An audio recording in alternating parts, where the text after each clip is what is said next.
सुदामा ने एक बार श्री कृष्ण से पूछा, कान्हा मैं आपकी माया के दर्शन करना चाहता हूँ, कैसी होती है। श्री कृष्ण ने टालना चाहा, लेकिन सुदामा की जिद पर श्री कृष्ण ने कहा, अच्छा कभी वक्त आएगा तो बताऊंगा। एक दिन कृष्ण कहने लगे, सुदामा आओ गोमती में स्नान करने चले। दोनों गोमती के तट पर गए, वस्त्र उतारे, दोनों नदी में उतरे। श्री कृष्ण स्नान करके तट पर लौट आए, पीताम्बर पहनने लगे। सुदामा ने एक और डुबकी मारी तो भगवान कृष्ण ने उन्हें अपनी माया का दर्शन कर दिया। सुदामा को लगा नदी में बाढ़ आ गई है, वह बहे जा रहे हैं। सुदामा जैसे तैसे तक घाट के किनारे रुके, घाट पर चढ़े घूमने लगे। घूमते घूमते गांव के पास आए, वहाँ एक हथिनी ने उनके गले में फूल माला पहनाई।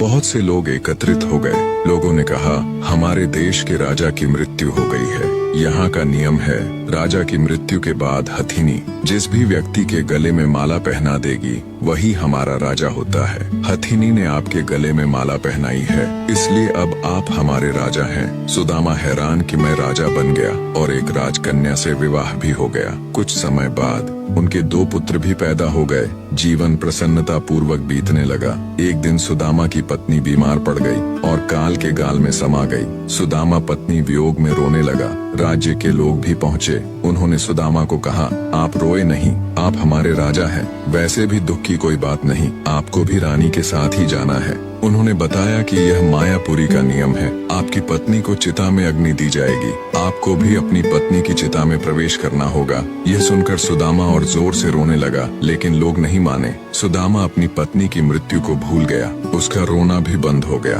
अब वह स्वयं की चिंता में डूब गया। जब लोग नहीं माने तो सुदामा ने कहा, चिता में जलने से पहले मुझे स्नान तो कर लेने दो। इस पर कुछ लोग पहरे में सुदामा को स्नान कराने नदी में ले गए। सुदामा रोए जा रहे थे और उनके हाथ पैर कांप रहे थे। आखिर उन्होंने डुबकी लगाई और फिर जैसे ही बाहर निकले तो देखा कि माया नगरी कहीं भी नहीं है। किनारे पर तो कृष्ण अभी अपना पीताम्बर ही पहन रहे थे और वह एक दुनिया घूम आए हैं। सुदामा नदी से बाहर निकले, साथ ही जोर जोर से रो जा रहे थे। श्री कृष्ण ने सब कुछ जानते हुए भी अनजान बनकर सुदामा से पूछा, आप रो क्यों रहे हो।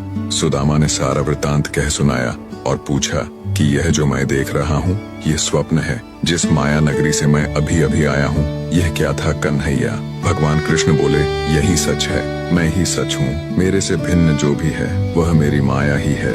जो मुझे ही सर्वत्र देखता है, महसूस करता है, उसे मेरी माया स्पर्श नहीं करती। जो श्री कृष्ण से जुड़ा है वह मोह माया में नाचता नहीं और ना ही भ्रमित होता।